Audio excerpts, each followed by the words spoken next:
Everyone, চলে আসলাম নতুন আরও একটি ভিডিও নিয়ে। তো দেখেন এই যে আমাদের যে ঘাসের বিচি ফেলাইছিলাম, যে ওইখান থেকে এই ঘাসটা বড় হয়েছে।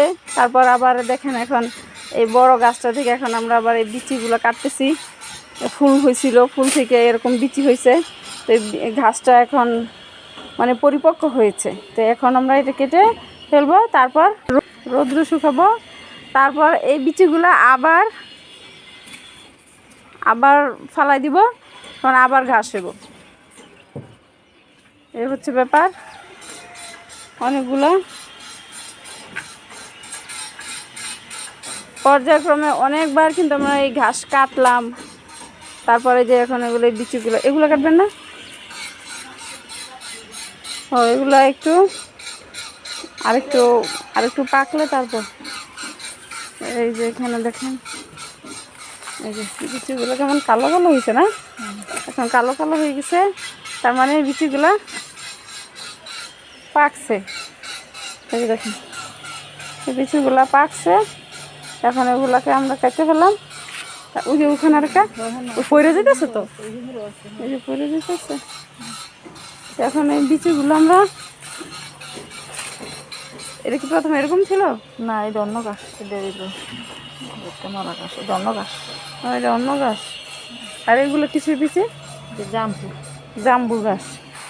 প্রথমবার যে আমরা বিচি ফেলাইলাম, ওই বাজার থেকে কিনে না যে বিচিগুলো ফেলাইছিলাম, এগুলো হচ্ছে সেই ঘাসের বিচি। এই ঘাসের বীজ আমরা এগুলো কেটে ফেললাম। যতগুলো কিনে আনছিলাম তার চেয়ে বেশি এখন হয়েছে ঘাসের মধ্যে। এই দেখেন অনেকবার কাটাকাটি হয়েছে, ঘাস অনেকবার কাটলাম। এখন আবার এই বীজগুলো কেটে ফেললাম।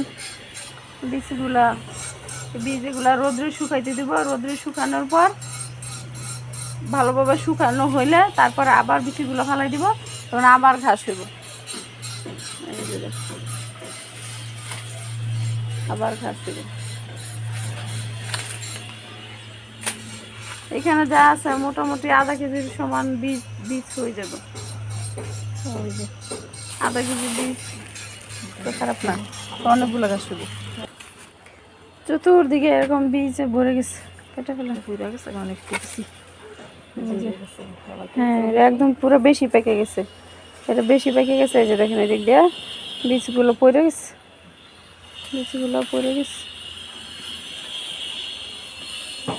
এই যে দেখেন। তার মানে এগুলা এখনই ফালাই দিলে হয়ে যাবে। এটা একদম পুরোই কালো কালো হয়ে গেছে, মানে এটা পুরোপুরি হয়ে গেছে। এগুলা 1 কেজি বীজের দাম 250 টাকা। 1 কেজি বীজ নিয়ে আসছিল বাজার থেকে কিনে 250 টাকা। এখন এখানে আমার মোটামুটি প্রায় হাফ কেজির মতো হয়ে যাবে। তো আর ঘাস তো ঘাসের জায়গায় রয়েছেই। বীজ পাইলাম, এই বীজগুলো আবার ফেলামো। এগুলো থেকে আবার মোটামুটি 1-1.5 মণ ঘাস তো এমনি পাওয়া যাইব একদম ইজিলি। আর আমরা তো অনেকবার কাটলাম এই ঘাসগুলা। কেটে গরুরা তো খাওয়াইলামই। অনেক বড় বড় ছিল, উঁচা ছিল, ওগুলো আপনারা ভিডিওতে দেখছেন।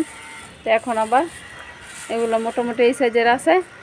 আবার এগুলো আবার ঘাসের নিচে দিয়ে ফেলাই দেবো। এই যে দেখেন এগুলো তোমার বিচিগুলো না, এই যে দেখেন এই যে ছোট ছোট ঘাসগুলো আছে, এগুলো কিন্তু এই বীজই। এর আগের বার যেগুলো কাটছিলাম 2টা না 3টা বীজের পাইছিলাম, ওইটা থেকে কাটার পরে এই যে দেখেন এই বীজগুলো, এই যে এই ঘাসগুলো। আর এই যেগুলো তো কাটিংয়ের ফাঁকে এই যে বীজ ফালাই দিছে, তো এটার ফাঁকে আবার ঘাস হয়েছে। কাটিংগুলো উপরে উঠে যাবো, বড় হয়ে যাব, তখন এগুলো আস্তে আস্তে আবার বড় হয়ে যাব। একটা বড় হবে, একটা কেটে ফেলবো, যেটা বড় বেডে কেটে ফেলবো আগে। তো আমার এই ভিডিওগুলো যদি আপনাদের ভালো লাগে অবশ্যই লাইক কমেন্ট শেয়ার করতে ভুলবেন না।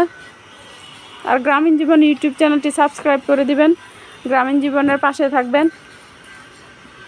আর ওই নিত্য নতুন ভিডিও নিয়ে আসবো আপনাদের সামনে। যেহেতু আমার সাবজেক্টে হলো গ্রামীণ জীবন, কৃষি, গরু ছাগল হাঁস মুরগি এইসব। আপনারা আমাকে যদি সাপোর্ট করেন, আমি আরও একটু বেশি ইন্সপায়ার্ড হয়ে আরও নতুন ভিডিও আপলোড করব আপনাদের জন্য। যদি আপনাদের কিছুটা উপকৃত হয়, আপনারা যদি উপকৃত হন, এতেই আমার সার্থকতা। তো সবাই ভালো থাকবেন, আল্লাহ হাফিজ।